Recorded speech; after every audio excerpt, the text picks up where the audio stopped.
तो जैसे हम लोग करते हैं थर्ड आई पे, जब हम काम करते हैं तो हम लोग बेसिकली हमारी जो जितनी पावर होती है हम यहाँ पे कलेक्ट करने की कोशिश करते हैं। अभी हम मेडिटेशन भी करेंगे तो यहीं से कनेक्ट करेंगे। दूसरा क्या होता है कि जो हमारी भौतिक आंखें हैं, हम ज्यादा इस्तेमाल क्या करते हैं, भौतिक आंखों को करते हैं, या हम भौतिक आंखों को करते हैं या हम थर्ड आई को करते हैं।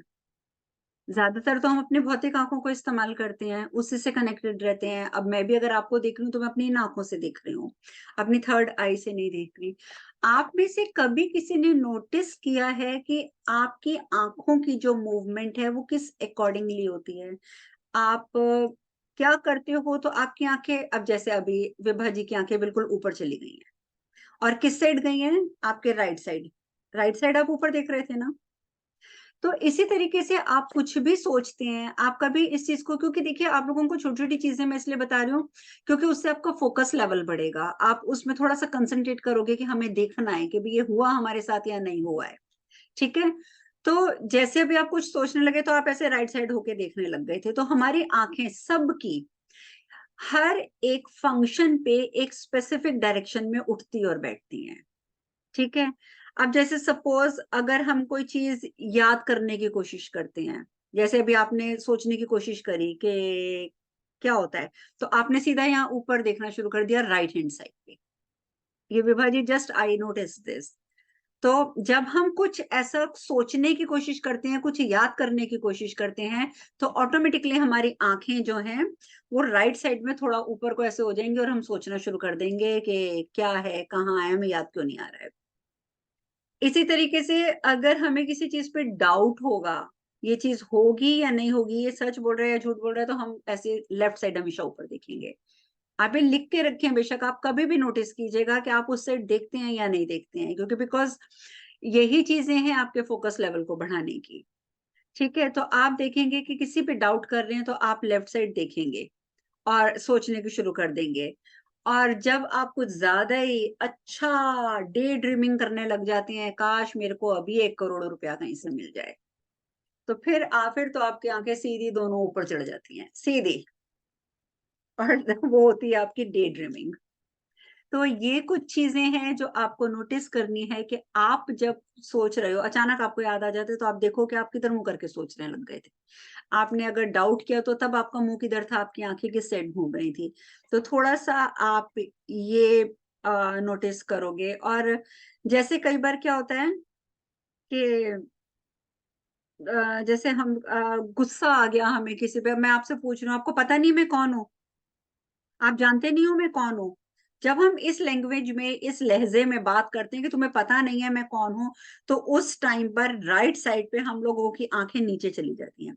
जैसे सोचते कुछ याद करते समय ऊपर गई थी, तो जब हम बोलते हैं ना तुम्हें पता नहीं हुआ है माए, तो आपकी आंख नीचे चली जाती है राइट साइड पे। और इसी तरीके से आप किसी से पूछते हो तू है कौन, समझता क्या है तू अपने आप को, तो आपकी लेफ्ट साइड पे आप नीचे देखोगे। तो ये भगवान ने कुछ स्पेसिफिक डायरेक्शंस, कुछ स्पेसिफिक चीजें बनाई हैं जो कि सबके साथ एक जैसी होती हैं। और जब अगर हम किसी गिल्ट में होते हैं, हमें लगता है कि हमसे कुछ गलती हो गई है, वो क्यों हो गई है, तब हमारी आंखें इधर से उधर, उधर से इधर मूव ही करती रह जाती हैं। तब हम किसी से नजर ही नहीं मिला पाते, ना ऊपर ना नीचे, ना आगे ना पीछे। फिर तो हमारी आंखें मूव करती रहती हैं।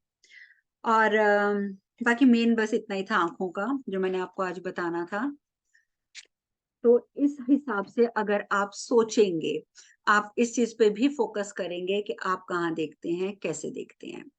अब बात आती है दूसरी, अभी टाइम हमारे पास है, अभी हम करेंगे कुंडलिनी आरोहणम की प्रैक्टिस करेंगे। ठीक है। बॉडी को अभी मैं स्टिल नहीं करवा रही हूँ। हाँ बोलो विभा, कुछ बोलना है? म्यूटेड।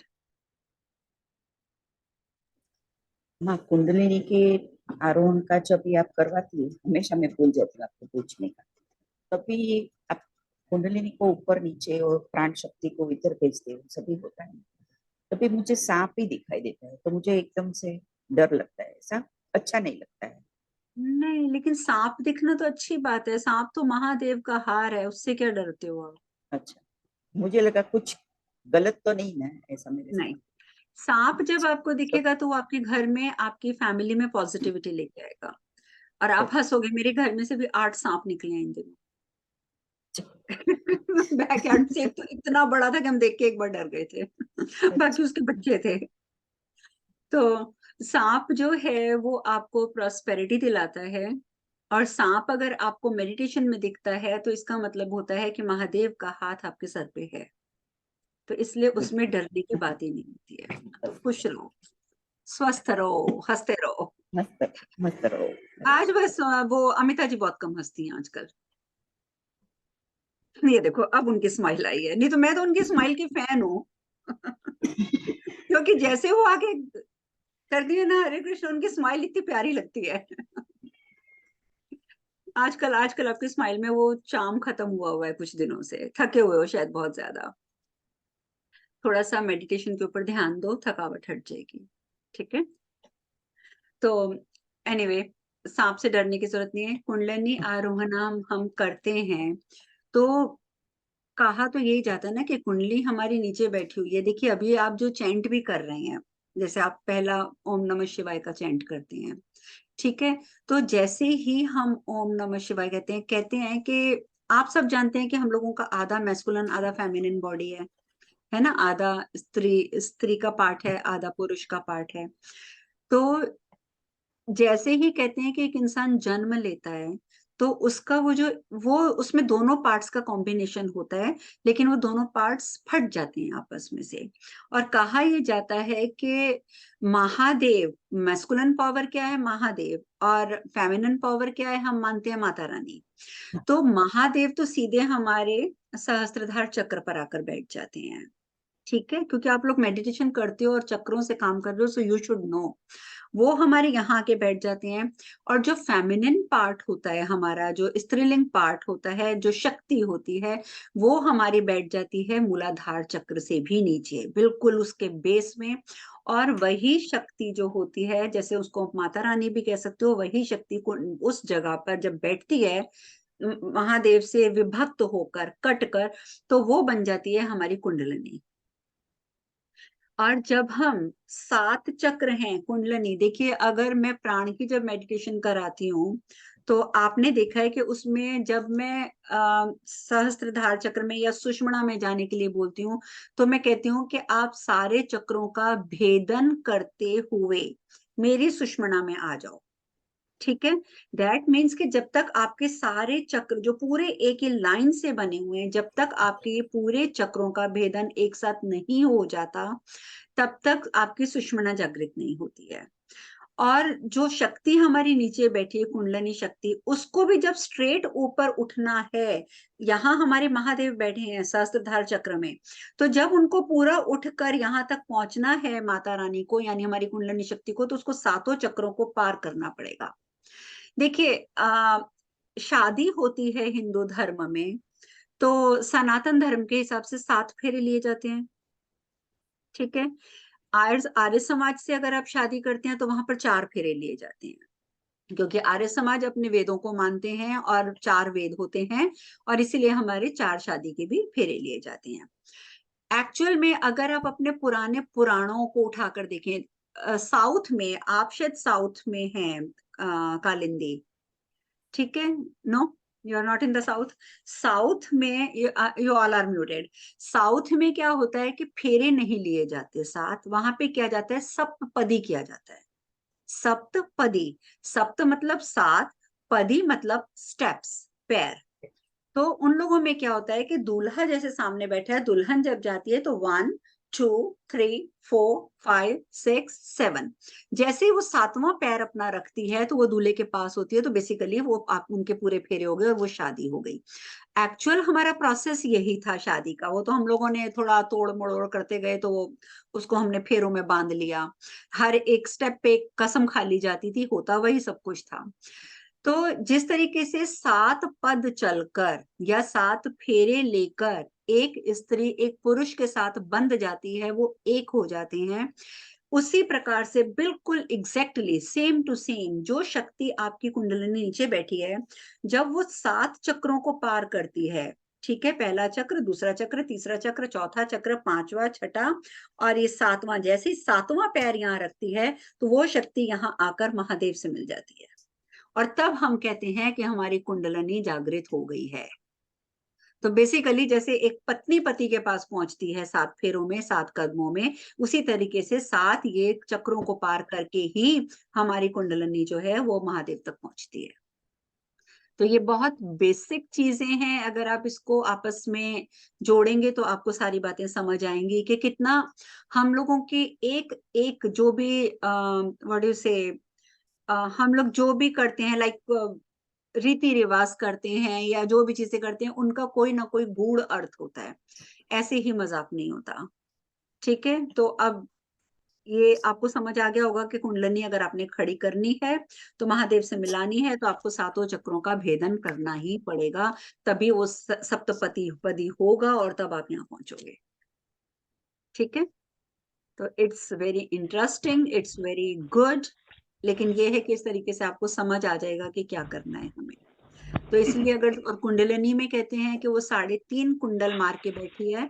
आपको अगर सांप नजर आता है तो कोई बात नहीं, क्योंकि वो फन की तरह अपना मुंह फैलाकर 3.5 कुंडल मार के हमारी शक्ति बैठी हुई है।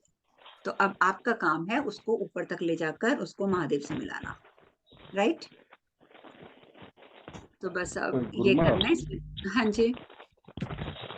जैसे आप ध्यान कराते हैं, आप कुंडली जैसे अभी आप कराए थे, जब बोलते हो ना इस तरह से, तो मेरे को गले पर ऐसा लगता है मतलब पानी कुछ ले, मतलब अंदर जा पा रहा है ना बाहर आ पा रहा है, मतलब कुछ दबाव सा महसूस होता है, सूखापन, मतलब उसमें सिर्फ प्राण ऊर्जा को अप डाउन कराते हैं ना उस समय हाँ हाँ, काफी मेरे को दबाव, मतलब ऐसा लगता है सूखा हो क्योंकि जाता है मेरा आपको गला में। थोड़ी उसका कारण आपका अस्थमा भी हो सकता है। शायद हाँ, उस वो समय ही हो बहुत मेरे सकता को है थोड़ा हल्का बाकी। था। हाँ, लेकिन तो बाकी देखिए, अगर और किसी को मेरी आवाज से मेडिटेशन करने में कोई प्रॉब्लम है तो ये धीरे धीरे धीरे करके वो ग्रेट है। नहीं, जब आप काउंट कुंडली तक जब सॉरी, उतने आप मेडिटेशन थोड़ा दूर कराती है ना, करके बोलिए, आप उसको थोड़ा दूर करके बोलिए। हाँ जी। जो आप जब मेडिटेशन कराती है प्राण शक्ति वाली, सिर्फ कुंडली हम्म। में प्राण शक्ति वाली, उस समय हाँ ये जी। फीलिंग होती है मेरे को ज्यादा। ओके, नहीं वो प्राण कई बार मूव करते समय आपको प्रेशर लगता होगा, कोई बात नहीं। अच्छा, दूसरा माँ, मुझे जैसे आप थर्ड आई पे फोकस कराती हैं, हम्म।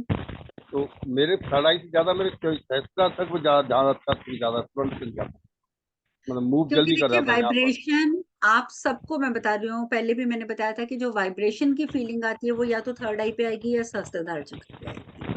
मेरी ठीक माँ है, यहाँ कम तो आती है, यहाँ थोड़ा सा हाँ वही ज्यादा। मैं बोल रही हूँ ना कि सिर्फ इन 2 जगह पे आती है। तो ये सबका अलग अलग होता है, किसी को यहाँ पे ज्यादा लगेगा कि कोई कुछ वाइब्रेट हो रहा है, किसी को यहाँ लगेगा। यहाँ पर वाइब्रेशन बहुत इजीली आ जाती है क्योंकि ये हमारा तालु होता है। आप देखते हैं ना, जब घर में बच्चा भी पैदा होता है, छोटा बच्चा, तो यही कहा जाता है कि इस बच्चे को ध्यान से उठाना, इसका तालु कच्चा है, इसका तालु कच्चा है, यहाँ चोट ना लग जाए, कुछ ना हो जाए। तो ये हम बड़े बेशक हो गए हैं, हमारे यहाँ पे स्किन पूरी आ गई है, हार्ड हो गया है, लेकिन अंदर से वो अभी भी सॉफ्ट है। तो जब भी हम मेडिटेशन करेंगे, कुछ भी करेंगे, सबसे पहली जो चीटियां चलेंगी वो यहीं चलेंगी। सबसे पहली वाइब्रेशन यही होगी, चाहे आप कहीं पे भी कंसंट्रेट कीजिए। ठीक है, तो इसलिए कोई डरने की बात नहीं है, थोड़े टाइम के बाद थर्ड आई पे भी होगा। नहीं मैं वहाँ ठीक पर है, मेरा ध्यान जल्दी लगता है, मतलब यहाँ तक कि अब वो आप कह रही हूँ ना, सोचा। क्योंकि वो आसान है वहां पे लगना। अच्छा।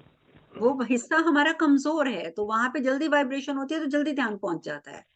यहाँ हमारा जो है, जब एक बच्चे की उम्र 15 साल होती है, उसके बाद उसकी थर्ड आई, अंदर से की थर्ड आई सबके पास है, हम सबके पास है, लेकिन 15 साल की उम्र के बाद उसके ऊपर कार्बन की लेयर जमनी शुरू हो जाती है। और अब जो आप मेडिटेशन कर रहे हो, सपोज अब आपकी उम्र 50 साल है, ठीक है, 15 साल की उम्र से आपके ऊपर कार्बन जम रहा है आपकी थर्ड आई पे। आज 50 साल की उम्र में आप उसे कार्बन को हटाने की कोशिश कर रहे हो।